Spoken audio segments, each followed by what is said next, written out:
In August 2001, I was living in a small, quiet apartment in Maplewood, Oregon. Back then, the rent was only $300 a month.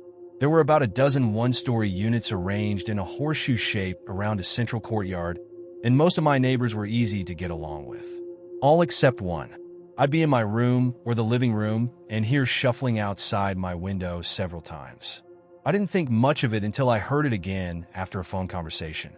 I looked out the back window to see some guy hunched over, running away.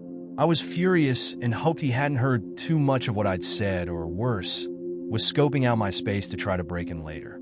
This had been going on for a couple of months. Well, soon after it stopped, at least physically. One day, I was watching a movie when I heard a bunch of commotion outside. I went out to see my landlady smoking as she watched cops milling around and bodies being taken into ambulances on stretchers. The cops wouldn't explain what was going on, but my landlady did. She told me the young man who lived a couple of doors down had gotten into a fight with two women and then killed them. After that, he had killed himself. All this happened in broad daylight, and I never heard anything. I knew it was the guy who had been spying on me. I was in a state of shock. It all happened so suddenly. I was glad he was gone, but I felt sorry for the female victims. Part of my shock was knowing how close I had been to being one of them. I knew he was a creep, but not a psychopath. It took a while for the ambulances to clear out and the park to get quiet again. A few months later, I had the experiences I mentioned in my last post. It was unnerving to know the angry ghost was the same guy. 3 years later, my sister lived there, and I went to babysit her kid a few times. Her daughter was just a toddler then and woke up crying one night. At the same time, I saw a faint shadow stand behind the living room light. The light dimmed and brightened slowly 3 times. I froze in shock. I wondered if it was the same ghost as 3 years before. It creeped me out to think he did it 3 times to show me the 3 deaths, his and the 2 women he had killed.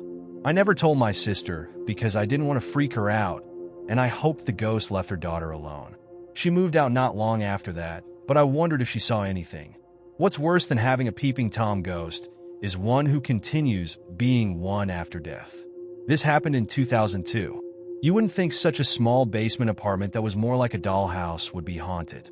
It had an open room for the living room and kitchen, and 2 even smaller rooms for the bathroom and bedroom. I lived there for 5 months. The first incident happened in October, just a month after I moved in.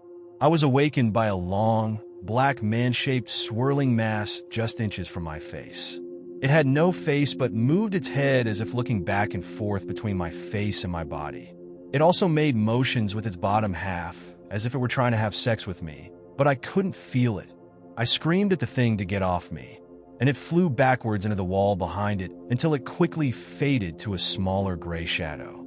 Years later, when I watched the Entity movie about a woman assaulted by a demon or evil ghost in California, it was all too familiar. Later, I found out from my landlord that some guy had killed himself in that house, and now I was stuck with it. Nothing happened until 3 weeks later. This manifestation was even more disturbing because it was solid.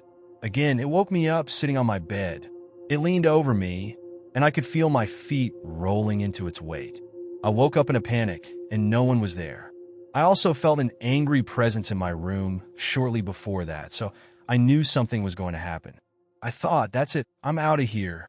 I moved out a month later. When I was in my early 20s and newly married, we lived in the city of Brooksville in Florida. Let me start out by saying I have insomnia, so it helps me relax to put on headphones and take a walk. This was one of those nights. It was summer and not dark yet, around maybe 8 p.m. I was pregnant at the time and needed to relax. I had a portable music player, and the batteries went dead. I then heard someone behind me. They were a couple of feet behind me, and every time I turned a corner, they would turn, so I pretended not to notice and started speed walking. I ducked behind a bush, and they went past me. I then got to my street and went home. The next night, my husband and I were walking our dog, and the same guy started following us. I told my husband that he was the same guy who had followed me the previous night. My husband turned around quickly and said, "If you don't stop following us, I will call the cops." The guy turned around and walked in the opposite direction, but it didn't end there. The next day, I was woken up by banging on my front door. I walked down the hallway and saw through the window that it was the same guy. We called the cops, but he was gone before they arrived. I ended up becoming a shut-in and would try to get a ride with anyone who could take me whenever I needed to go somewhere. We moved to another part of the same neighborhood, and to my horror, the guy who had been following me was now my new neighbor. One day at our new place, I saw him in the courtyard. I freaked out and hurried back inside. I called the cops and told them he was my new neighbor and the story behind his antics. I explained that he was in the courtyard, and they sent an officer out. Unfortunately, they said that since a crime hadn't been committed, there was nothing they could do for me. They told me that if any problems occurred, I could report him to the apartment manager. I was constantly on guard, but it seemed he had just vanished. He no longer lived there, and nobody knew where he had gone or what he was doing. Living with this constant fear took a toll on my mental health. I developed anxiety and became hypervigilant about my surroundings. Simple tasks like taking out the trash or checking the mail became stressful activities. Every creak or noise outside made my heart race, and I always felt like I was being watched. My husband tried his best to reassure me and provide support, but the fear was deeply ingrained. He suggested that I join a local community group to connect with other residents and find some solace. I joined a neighborhood watch group and attended meetings where we discussed safety measures and shared our concerns. The camaraderie helped a bit, but the underlying fear never truly went away. One evening, my husband and I decided to take a short trip to the nearby town of Cedarville to visit some friends and get a break from the tension. The trip was meant to be a relaxing escape, but the anxiety lingered. Even while surrounded by friends, I couldn't shake off the feeling of unease. Upon returning home, we found an anonymous note taped to our front door. It read, "I'm always watching." My heart sank, and I felt a wave of panic wash over me. We immediately reported the note to the police, but once again, there was little they could do without concrete evidence of a crime. The situation reached a breaking point when I started receiving strange phone calls late at night. The caller would breathe heavily into the phone and say unsettling things like, "I know where you live, and you can't escape me." I was terrified and barely slept, haunted by nightmares of being stalked and attacked. We decided it was time to move again, this time to a different town entirely. We found a small house in Ridgewood, hoping that a fresh start would help me regain my sense of security. The move was exhausting, but it was a necessary step to protect my mental health and well-being. In Ridgewood, we took extra precautions to ensure our safety. We installed security cameras, changed our phone numbers, and made sure to keep a low profile. Slowly but surely, I began to feel a bit more at ease. The haunting memories of our previous neighborhood started to fade, though they never fully disappeared. Even now, years later, I remain vigilant. The experience taught me the importance of trusting my instincts and taking steps to protect myself and my loved ones.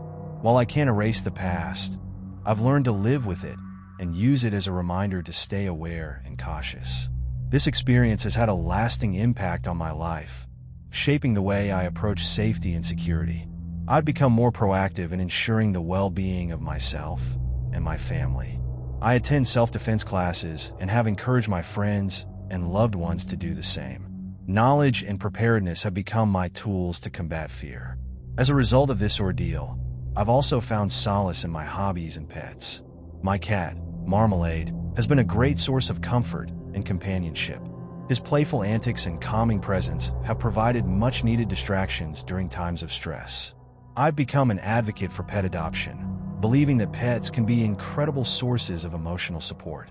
While the fear and anxiety have lessened over time, the lessons learned from those harrowing experiences remain with me. I've become more empathetic towards others who have faced similar situations, understanding the lasting effects of trauma and fear.